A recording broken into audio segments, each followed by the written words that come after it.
but when I did it and I took that class and I was in that theater and for hours at a time, we were playing these silly games. It was play. It like reignited that playfulness inside of me.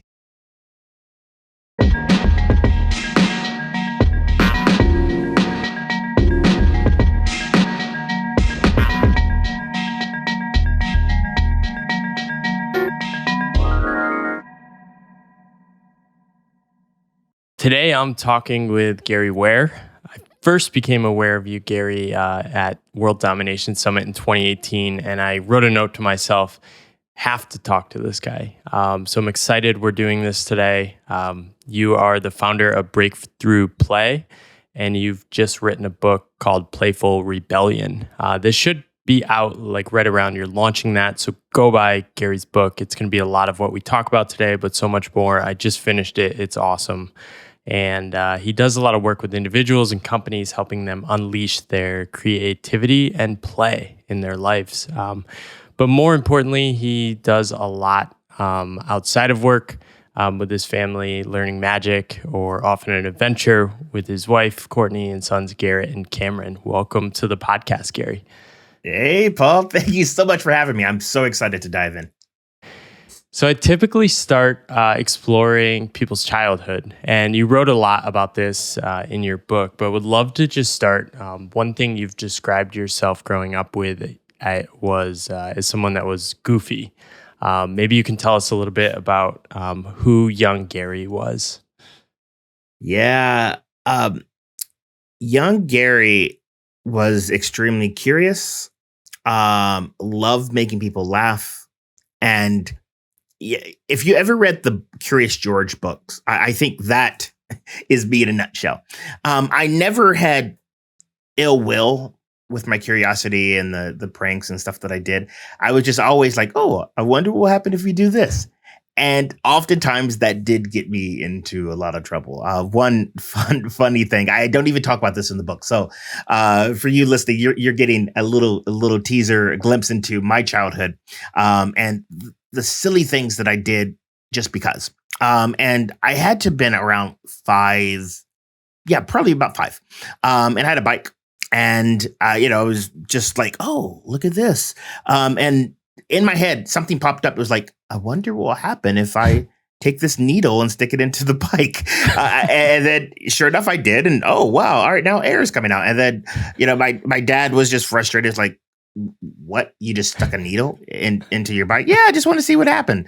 And yeah, I learned that, yeah, hey, look, you stick a needle in there and the air comes out. And so then I also learned how to change a tire. My dad got me one of those little, fix a flat things for tires. And, we fixed it together, but he was kind of frustrated that it's like, really? You just pop this? And those were the types of things that I would get into. And then on top of that, because I love making people laugh, I like pulling pranks on people. I said 4th of July. Sorry, forgive me. April Fool's Day, one of my favorite holidays. Just because it gives us permission to cause mischief. What were some of the scripts you grew up with, either from your parents or just absorbed from society at large that you started to become aware of as you got a little older? Yeah, well, the big one, and I talk about this in the book, is that you can only play once the work is done. My dad, being a hardworking individual, instilled that in me in a young age. I didn't always like it. However, it served me growing up. It gave me some structure. You can play when the work is done. All right, cool. I come home, do my homework. It motivated me to get the work done so I can go and play and do the things that were enjoyable. It didn't serve me so much, when I got older, when there's an unlimited supply of work that could be done. So that's one of the biggest scripts that, stand out. I'll stop with that. Yeah, it's such a common theme I hear from so many people I talk to is that, okay, you have these scripts, you grow up with them. They're probably very useful at some point, but then they stop being useful, right? You go into the workplace and you have this idea, okay, you need to be serious. You can't play. You can't be creative. You can't go around the rules.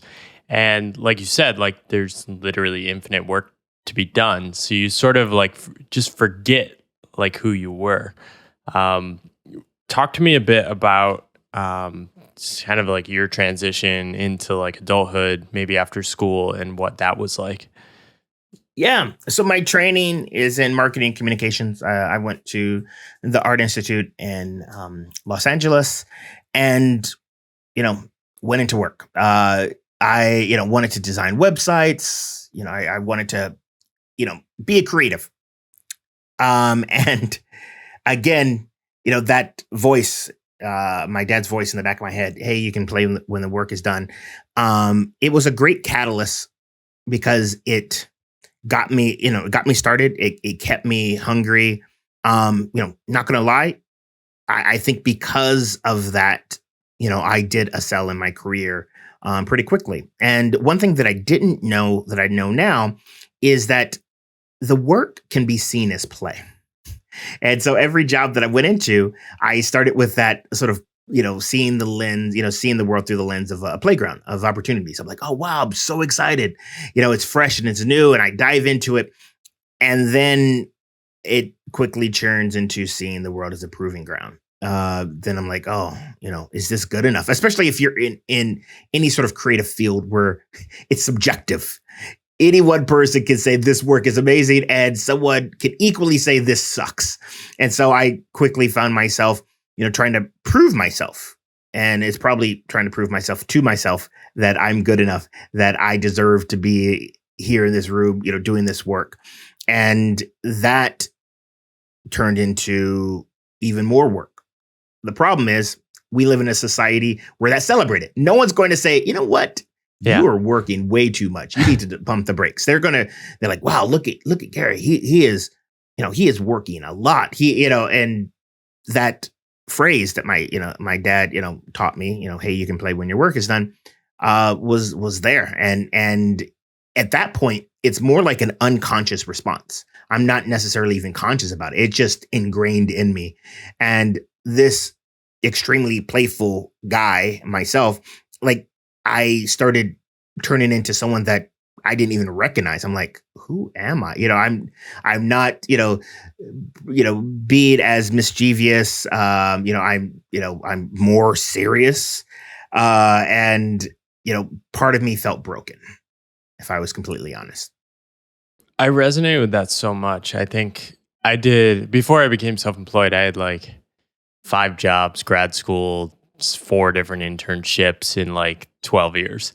And first month, Paul is like, I'm like, yes, life's so good. I'm learning so much. I'm like able to like be myself. And then like 6 months in, and I think similar to you, looking back, it's like, oh, our environments change us so much more than we think. Like, I think we have this idea when we're young that we can sort of go in with who we are and we'll win out. But we sort of underestimate the power of the people around us and like the incentives.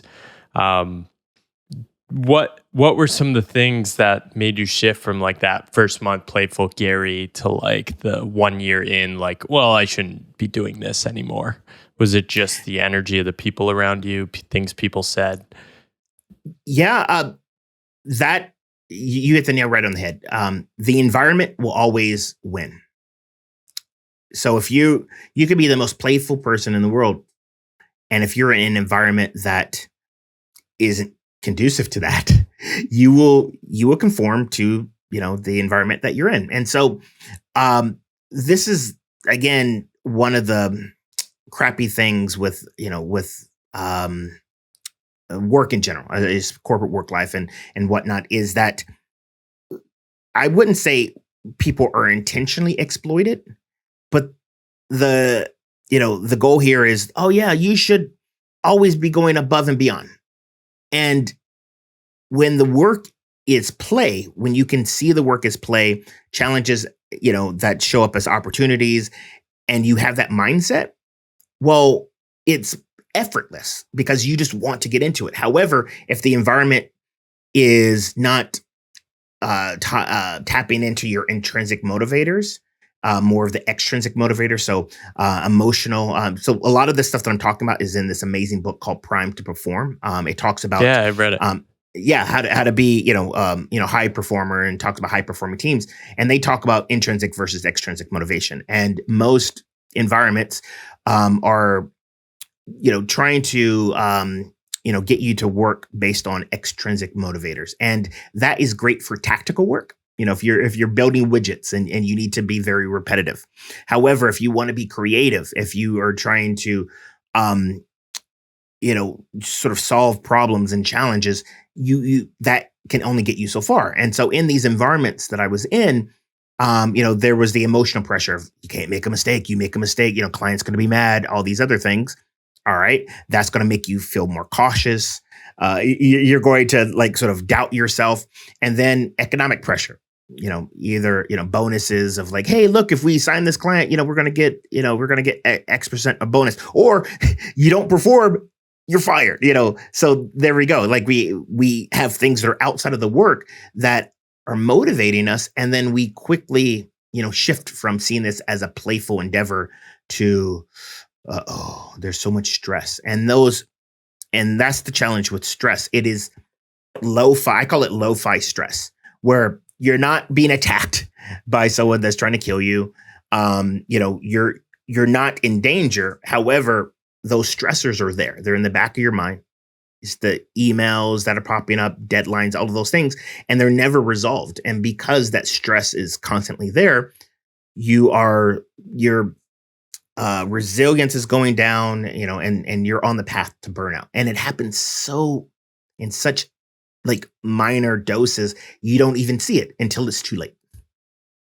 Yeah, I talk with so many people. It fades. You have this intrinsic motivation. We almost all start our careers with intrinsic motivation, and then we're in the same environment 10 years later. So we think it's still there. But really a lot of what's happened is what you're saying is this slow, subtle drip of this emotional coercion replaces that intrinsic driver. And it was actually pretty hard for me when I became self-employed to realize a lot of what was motivating me was just the fear of not disappointing others, which is when you suddenly don't have those people, you suddenly need to rediscover that intrinsic motivation, which I think for me has been an experience of getting in touch with play again. I'm wondering, we'll go back into the story a little more too. I have a couple other things I want to ask you, but did you have a similar challenge when you became self-employed of I need to Yes. Oh man. All right. Let me sort of dive into that because I have two stories of self-employment later in my career. The first one was when I got brought on as a co-founder for a digital marketing agency, and that wasn't as much self-employment as it was just joining a venture that was already sort of started, and there was a lot of structure there. And it was something that at that point, I had been in my career for, over a decade. And, my job was to, delight clients, grow the team, all those things. And that was, in the beginning, it was a honeymoon. Again, just like what you said, it started as fun. It started as play. But then, we had our struggles. And just like any business, when you hit that, you really understand deeply who you're working with. And I found out, my business partner wasn't necessarily the person that I should be in business with. Unfortunately, he made the choice to remove me from the situation before I did. And then I was sort of left at a crossroads. And I like to say, looking back, that was the best thing that could have happened to me, because we probably wouldn't be having this conversation had that not happened. However, go ahead. So I'd love to you wrote this in the book, and I was I need to ask Gary about this. So you show up to his office, and he has a check written to you. Is this the same story? Yep, same story. He has a check written to you to buy you out. So two questions, what did that feel like? And then I think the more reflective question, which is where you were headed, is did he know you were ready for the next chapter before you were? Yeah, I doubt that. However, the universe works in mysterious ways. Yeah. So to give our listeners some sort of backstory. Yes, this is the agency I helped co-found. We had been in business for, at this point, almost 5 years. And the things that I was doing with play was just a hobby. I was using it as a way to be a better leader.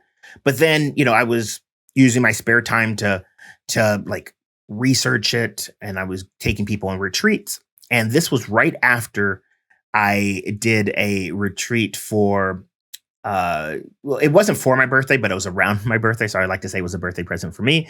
And there were about 6 of us. We were in Nicaragua. We did some playful adventures, and we did a service project. We did all kinds of really cool stuff. And that last day on the island on Nicaragua, I was looking at the sunset, and I was like, wow, I did it. I have that harmony where I have a job that is supporting me, that gives me the flexibility and freedom to do something like this. And sure enough, that Monday I go in, I'm checking in with my co-founder, like what we normally do on Mondays. And specifically for this one, because I've been out for a week, wanted to see what did I miss. And yes, he had a check for me, and he basically said, we need to go our separate ways. I was devastated. I was caught off guard, because I was like, what? Like, this makes no sense whatsoever. Is what it is. I don't like to speak ill will for people, so I'll leave it at that. And then to make matters worse, right when I got home, our landlord actually was on the way home. My landlord called me and said, me and my wife, we had about 40 days to move out of the house that we had been renting, because he's going to sell it. And so my wife wasn't working. We just had my oldest son. He was about to be 1.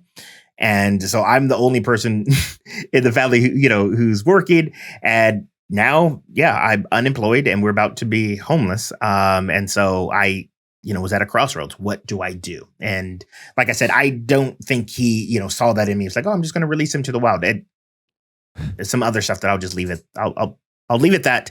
However, that was the catalyst for me to really just own this and dive into it.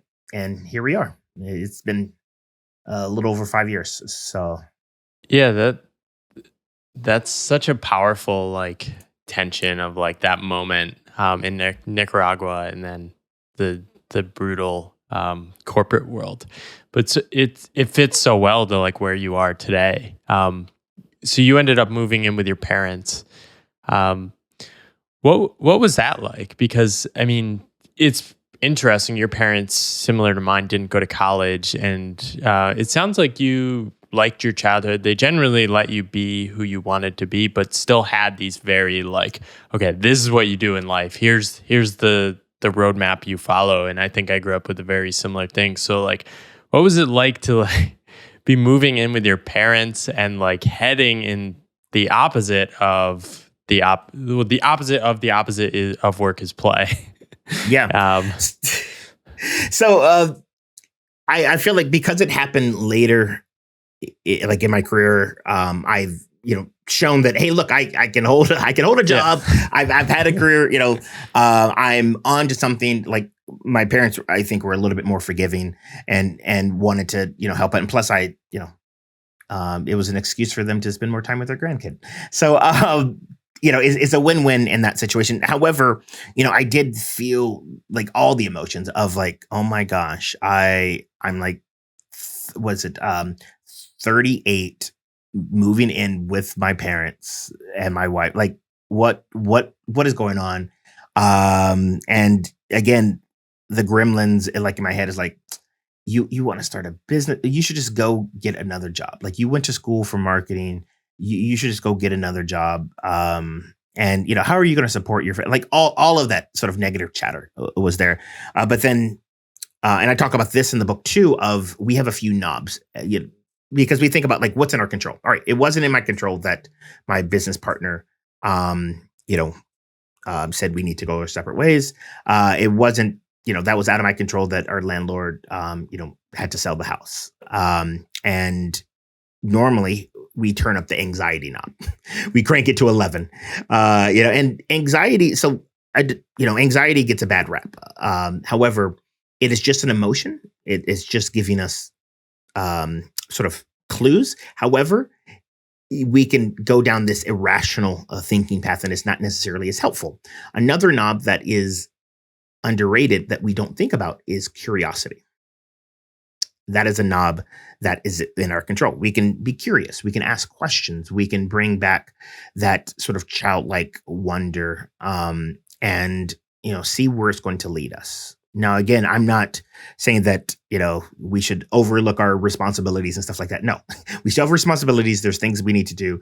I was fortunate that my parents were like, "Yes, you can. You can, while you're figuring this out, you can move in with us." And I had the support of my wife. So there's that. It's still scary though.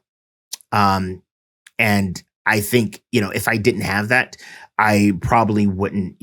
Again, given the situation, I probably wouldn't have just gone all in. I would have again, just found another job because I don't want to sort of neglect my responsibilities as a husband, as a father, and whatnot. So, I think I answered your question. Yeah. So in my book, I actually read about this research from these two professors where they talk about the tension of our ought to self and our ideal self. Have you read this research? Yeah. Yeah. And it's like our ought to self is like basically always there. So as we sort of find our footing in life, it makes more sense to lean more into that ideal self. But I think a thing that you hit on, which a lot of people don't talk about, is you actually need to cultivate a sense of wonder, which is like, if I do this thing, sure, my brain can generate all the bad things that can happen because we're excellent at that. But like, what good might happen? And that needs to actually be exciting to people. And one of the things you talk about is taking like these macro breaks, which is like a disconnect from work. Was that something that this space from work enabled you to get in touch with, that curiosity that you clearly had as a kid, and sort of remember, oh, here I am. I've always been here. Yes. And so you bring up a good point. And to be honest, until you mention it this way, that was one of the things that I think I needed to make that next step. And so prior to like me really diving down this, I didn't know about this research, and this is something that I included in the book. It was something that I learned during the pandemic, was the 3 types of rest. We have macro, which is sleep. We have micro, which are the itty bitty breaks in between the work, that most people ignore and they don't take. And then we have meso. Meso breaks are the breaks where we step away from the work. It could be a vacation. It could be just a day off. Or in my case, an extended day off. But you are not doing the work. You're allowing yourself, to just follow your compass of joy. What are the things that bring you joy? Here's the exciting thing. That's where the magic happens. Your brain is always working on things. When you are stepping away from the work, you give your brain, you actually, what happens to your brain, you go into the default node of your brain. That's the imagination. That's the daydreaming. That's where creativity happens. And your brain is making connections and associations. And then, you can have amazing, sort of revelations from that. Think about any idea that you've ever had. I don't think you had that idea trying to come up with it. It's usually, people report, oh yeah, I was in the shower, or I was on a jog, or I was sleeping. Think about, the play Hamilton. Hamilton is still pretty big and fresh.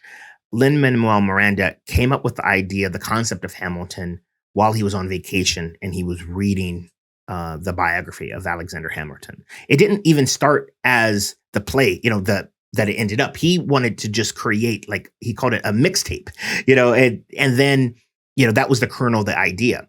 And so my point here is, how can you create those spaces where you can have that insight? For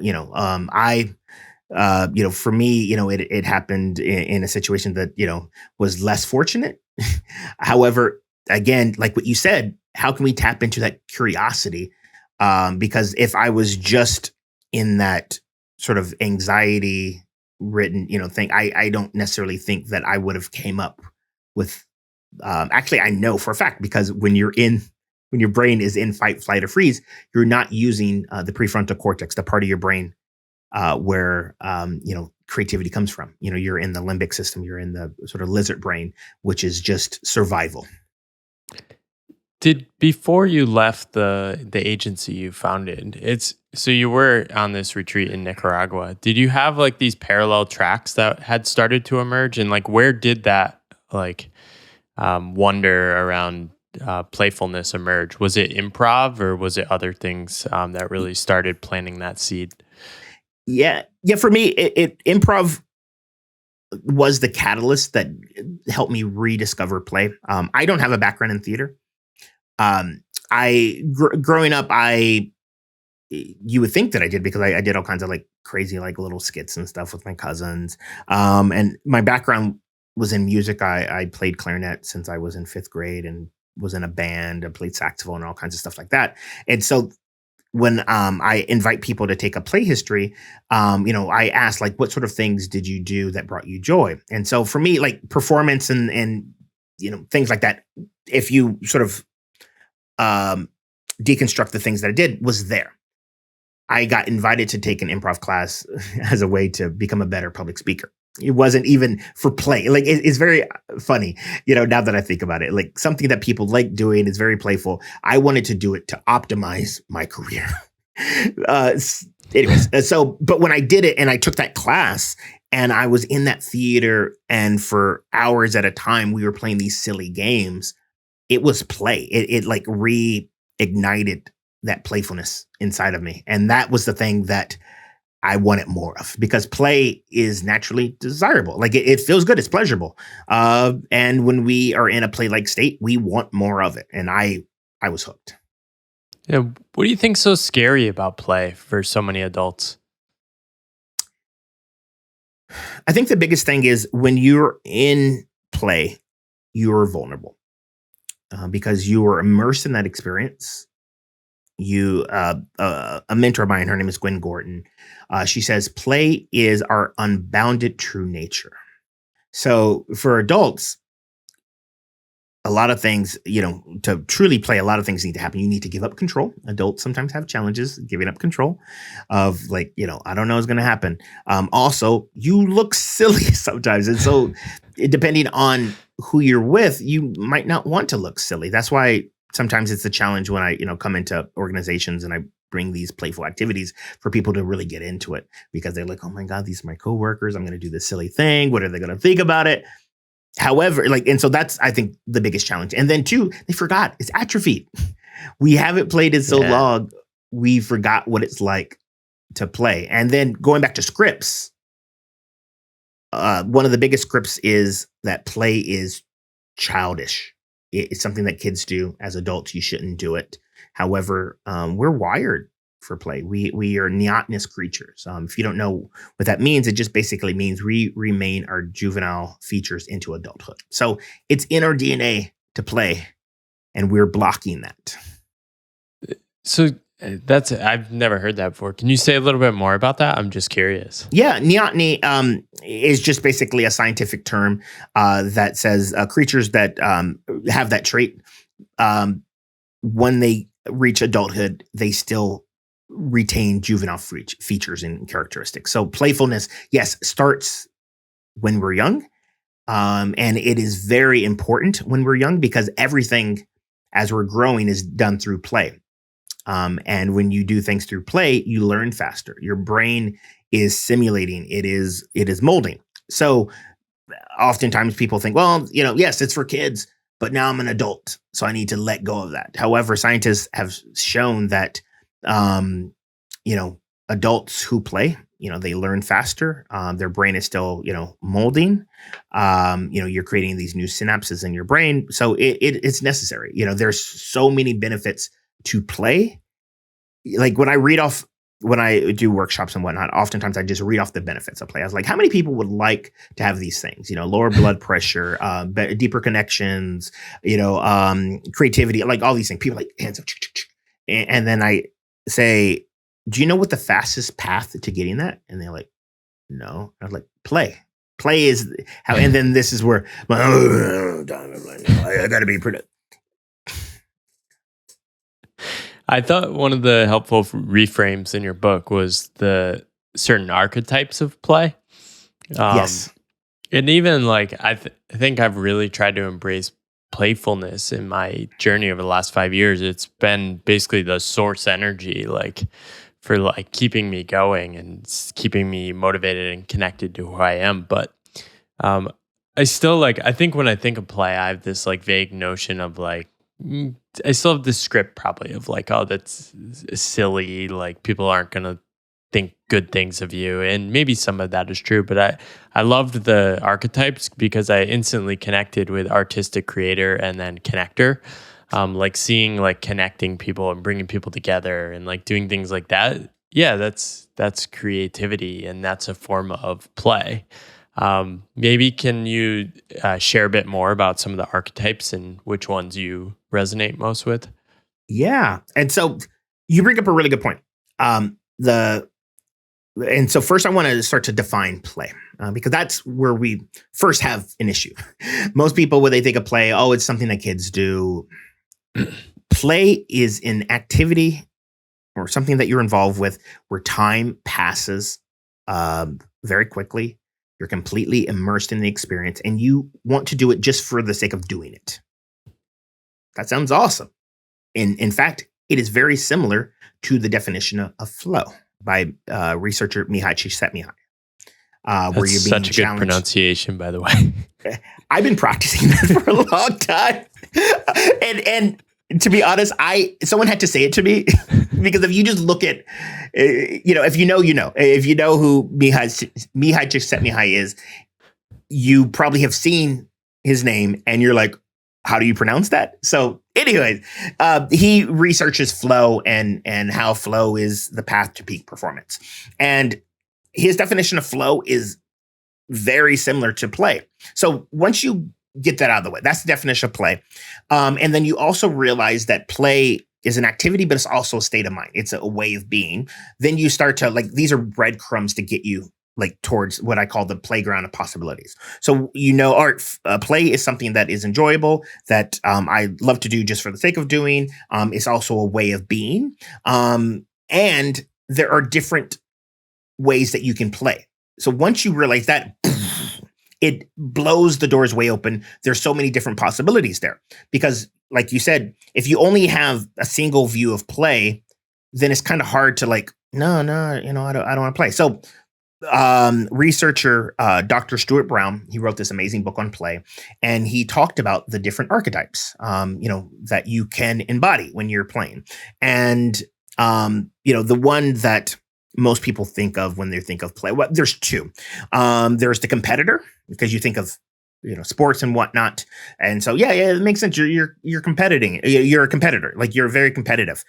So that archetype is you're playing to win. You want to be better. Than be better than yourself, or compete against others.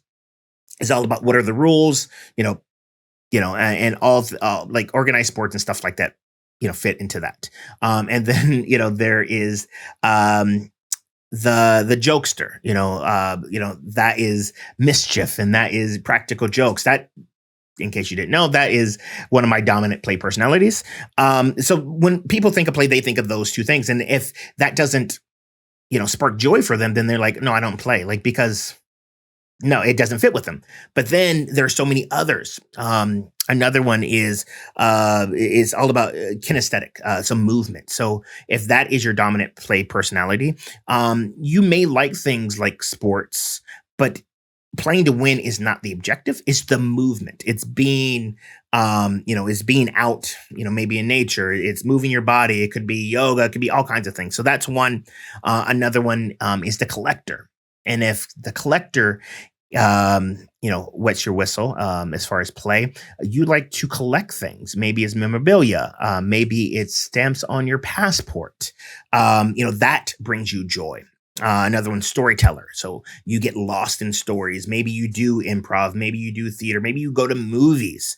That could be play. The director, my 5-year-old, this is his play personality currently. And if the director's your thing, you like organizing. You like telling people what their roles are. You like being not necessarily the center of attention, but you like to orchestrate everything that is going around. And when I play with my son, he's basically like a movie director. He's basically, all right, here's the game that we're playing. This is your role. You need to do it like this. It like, and he loves it. He like that. That's his jam. Then we have the artist and the creator, where you like to use your hands. You like to create things. Maybe it is works of art. Maybe it's crocheting or whatever it is. And it doesn't mean that you need to sell it, but for you, that is play. And also you mentioned, the connector. What is it? We got the collector. Is there another one? Am I missing one? All right. There is the Joker. There is the kinesthetic. There is the competitor. There is the explore. That's the one that I'm missing. And with the explore, you like to explore, maybe it's new lands. Maybe you like to explore, this is where scientists and stuff different worlds through biology and stuff like that. Maybe explore for you is through psychedelic drugs. I don't know, but, for you, that brings you joy, that gets you lost in the experience. And we have the connector, the person. For them, it's play of connecting people. Going to ceremonies like Burning Man and being part of a community and stuff like that. So those are the different archetypes. And as I was going through it, I'm pretty sure there are a few things that, you're like, oh yeah, that's me. One of the cool things about this, and this is where curiosity comes into play. What if, you can explore some other ones? Like, ooh, this is interesting. Oh, I haven't really been a collector. Maybe I should. Maybe that might bring something out. I don't know. But when you start going down that path, you can explore new things. You can get to know people. This is a great way to connect. When I work with people and they're in relationships, romantic relationships or whatever kind of relationships, I say, explore your partner's play personality with them. That's going to bring them so much joy. Doesn't mean that you need to convert to it, but just being open, having that empathy, trying to see the world through their eyes means a lot. Yeah, I was thinking these play archetypes could be like a good relationship quiz type thing, like love languages. Yeah. I could definitely see this taking off. So maybe that's a interesting idea for you. Oh, good idea. Yeah. And then for teams too. So when I talk about play, and I say your work can be play, and there's different types. Like there's remedial work. Yes, you can make that play, but just the thing that you love doing. We talked about that at the top. Every job that we jumped into, it's seen as play. We're excited about it. And there's something about rekindling that, seeing it through that lens of like, oh yeah, because especially since we know play is like flow. And when we're in flow, we do our best work. So how can we see our work as play? So like diving into it and like, oh yeah, how am I solving, problems and challenges? How, especially if I know, what brings me joy as far as play, how can I bring that to my work? And it may require a little bit of creativity. It may not necessarily be, simple. For some jobs, it's challenging. But if you can do that, you can get into flow. You can enjoy it more, and you're more creative, and you prosperous, and all that other stuff. What are some of the things you do now to inject that in the people you work with? I don't know if you have I know you, one of your teammates, Hannah, I met at the conference, but do you inject that with the people you work with? And yes. So, cliffhanger from before, bringing it back. So you had asked me about when I got out on my own, how do I manage? And when I started truly working for myself, I was just like you, of like trying to, that recovering people pleaser. It was really hard to stay focused because, I'm not reporting to anyone and all these other things. And then I actually had to pause and breathe and say, all right, how can I make this more like play? How can I make this a quest? Adding playful elements to it. That really helped me shift my mindset and again, get into that flow state. Because when you work for yourself, there's the thing that you like doing that probably made you want to work for yourself. And then there's everything else. And the reality is the thing that you really enjoy doing, you don't do as much as you would like when you're working for yourself. It's just how it is. And when you're starting out, you don't necessarily have the resources to hire people at first, and you have to do all those tedious things. And so, for me, I took a page out of the famous Mary Poppins book. For every job that must be done, you add an element of fun, and snap, the job's the game. That allowed me and gave me the strength to do those tedious things like invoicing or sourcing new clients and things like that. So that is me personally, how I use play as a way to be productive. And then on top of that, the stages of rest and putting that into my calendar. And then for people that I work with, I just like what you said, knowing people's love languages. I do love, understanding, what are people's play personalities, because if I can, do that, then I can, help connect. So one of my dominant play personalities is the connector. So I like to know what other people's play personalities is because I like connecting with them. And so it helps me connect with them, especially when I'm thinking about gifts and stuff like that. I'm like, oh, this person is a creator. All right, cool. It's their birthday. Maybe I should get them, a wine and painting class. That might be cool. Or they're more introverted. All right, cool. Like I'll get them like a subscription to master class or something. Something like that. So that's how you can deepen relationships. I love that. Have you continued to have surprising reflections on your own connection to play and curiosity as you've even in the last year? I have. One thing to note, because I get this a lot. Oh, you have it all figured out. You know about play. Just because you know doesn't mean that you do.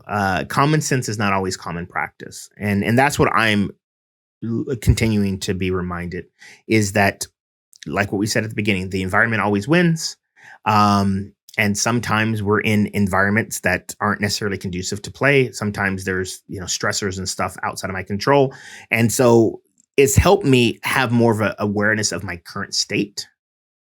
Because before I just was almost like blind to it, like sort of unconscious, to all of that. And so I'll get into like a stressed out state, and I would, let that linger for longer than it should. And then that sort of bleeds into personal relationships. And then, I'm not as, productive, in the work, environment. And then, it's a hot mess. So now, some of the things that I do, and this is because of plays, is sort of checking in with myself. All right, all right, how am I currently feeling? All right, cool. All right. Where would I like to be? All right, I'm not there yet. All right, cool. What do I need to do to get there? And that's where play and playfulness really helps, because I talk about this in my book too, power ups and power downs. The work has to be done. And sometimes, we're not always, wanting to do it, for whatever reason. So I'm like, all right, instead of forcing myself to just, let me just get through it. All right, cool. What state do I need to be in? How can I get myself there through some sort of playful action? I love that. Do you have a go-to song you use or something to power you up? Yeah. I have a few. I have a whole playlist, and that's one of the things that I listen to. So one of the songs that I like to listen to is by who's it? I think it's T-Pain, and it's All I Do Is Win. I don't know Yeah, of course. if you heard that song. And so that one of the reasons why I like it so much is that when when me and my family would play, we're very competitive around each other. One of the songs that I would play when I win Uno was that song, and so it brings back memories. And so I love playing that song. And also, what's another one?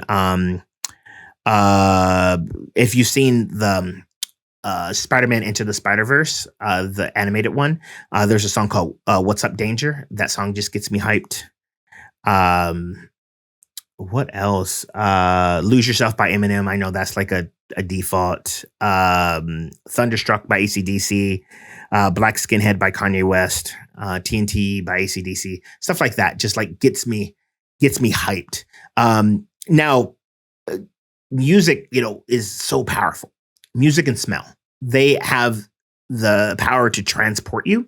So, that's like if I want to like elevate my sort of mood and energy. Now, that's not always great for work. If I need to be focused, that is not necessarily going to help me like stay like, dialed in. And so I have like I like to listen to like lo-fi music if I need to focus.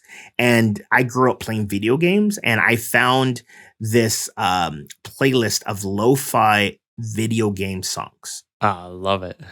And some NES action. Yeah, exactly. Yeah. Like, they have in there like Legend of Zelda type songs, and like, it's all lo-fi. And I would listen to that when I need to like focus. And I have a playlist just of that. Love that. I'll have to link up some recommendations in the notes. Yeah. One thing I wanted to ask you about, we're talking about the environment is powerful. You wrote about how you were kind of frustrated shifting to virtual because so much of what you did was in person. What have you learned about injecting playfulness in the virtual environment? Yeah, that was a big lesson because I had like you said, I had this perception that if you really want to connect, you have to do it in person.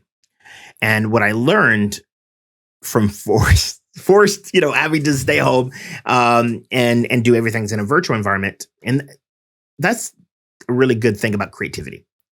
Creativity happens when you give yourself parameters.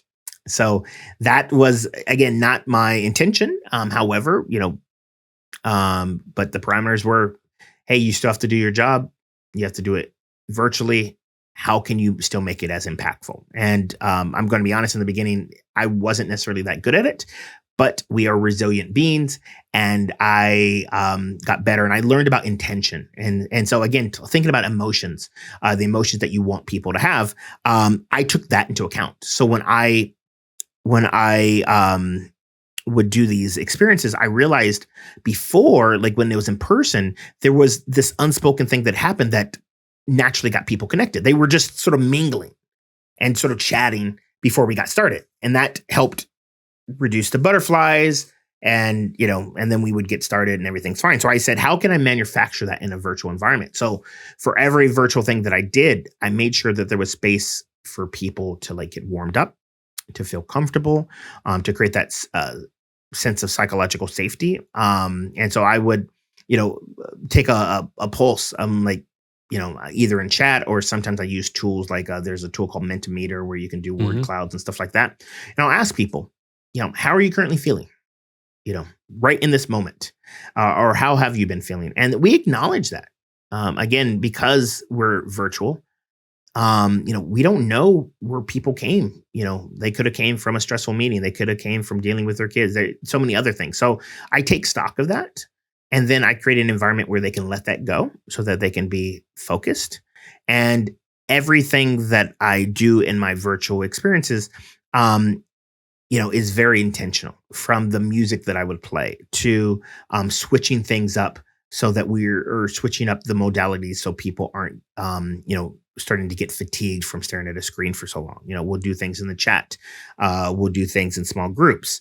We'll do things with cameras off, things of that nature. And I did find that in the virtual environment, one of the things that I learned is that it allowed for more voices to be heard. Oftentimes when I'm doing things in person, the people that are more outspoken, tend to speak up. And then the people that are not sometimes just fade into the back, and they can easily be overlooked by inviting people to use the chat. Now we have the people that might be a little bit more introverted, a chance to, sort of have their voice be heard. So I want to do a couple rapid fire questions. Throw it at me. First one I ask people is, do you have a path role model? Somebody whose path is interesting or you've kind of taken inspiration from? Man, that's a good question. Oh, path role model. Oh man. Someone that comes to mind, one of the first people that comes to mind, well, Gwen Gorton, I mentioned her before. She is amazing, and she taught me a lot about play and playfulness.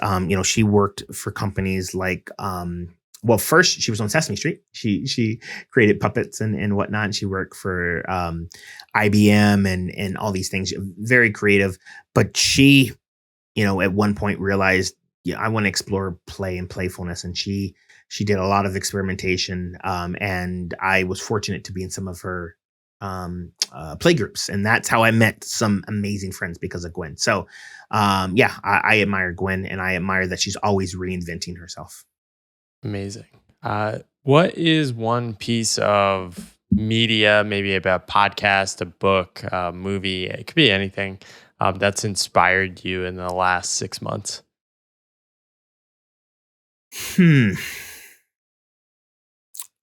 Well, this is there's this group. It's called Freestyle Love Supreme. Speaking of Lin-Manuel Miranda, he is one of the co-founders of Freestyle Love Supreme, and my friend Anthony Veneziali. Freestyle Love Supreme is an improvised hip hop musical, which means it's completely made up. It is it's improvised, and they do hip hop. They rap, and they were on tour for the last 8 months, and I was fortunate to see them multiple times on tour. But the thing that was inspiring is a few things. One, they're an ensemble, so they support each other, and I love that about having each other's back. And then two, they are very observant because every show is made up, so they get suggestions from the audience, verbs, stories from their life, and they incorporate that into something that is entertaining. And so I love the aspect of taking desperate things from different pieces and putting it together and creating something. So that is something that has been very inspiring. And to see, again, multiple shows, every show is different, and then they are so vulnerable, so raw. I leave feeling so inspired every time. That's so cool. I'm excited to check that out. And if you want to learn about their backstory, because the tour is over, so I don't know the next time they're going to perform, but it's on Hulu. We are Freestyle Love Supreme, so you can learn about how they got started and all that good stuff. Amazing. So final one, you can go back in time to your 21-year-old self, and I don't like the question of what advice would you give yourself. It's too changing the timeline for me, too risky. But you can plant a seed of thought in your head, so you can leave a clue for yourself, or plant a seed in your mind at that age. What might you plant or try to nudge?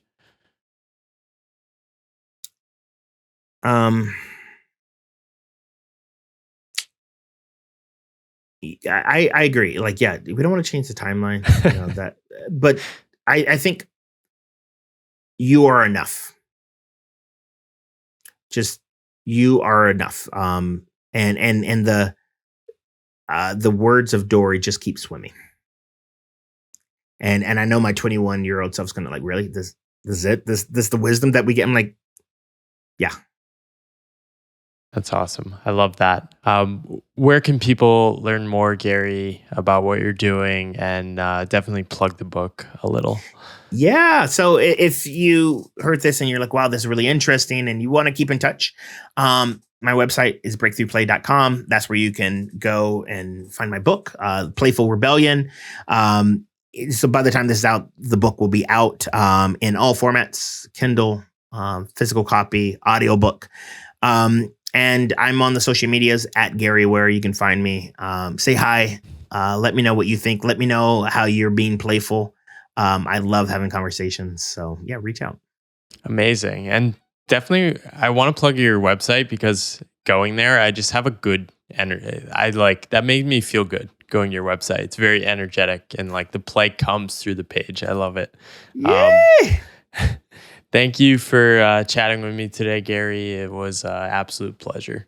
Oh, Paul, thank you for having me. I'm energized just chatting with you. So this is great. Amazing. See you later. Bye. Hey friends, thanks for listening to this episode of The Pathless Path. I love having these kind of conversations. And if you want to continue to support me doing this, the best thing you can do to support me is hit subscribe, leave a comment, or follow along in your favorite podcast app.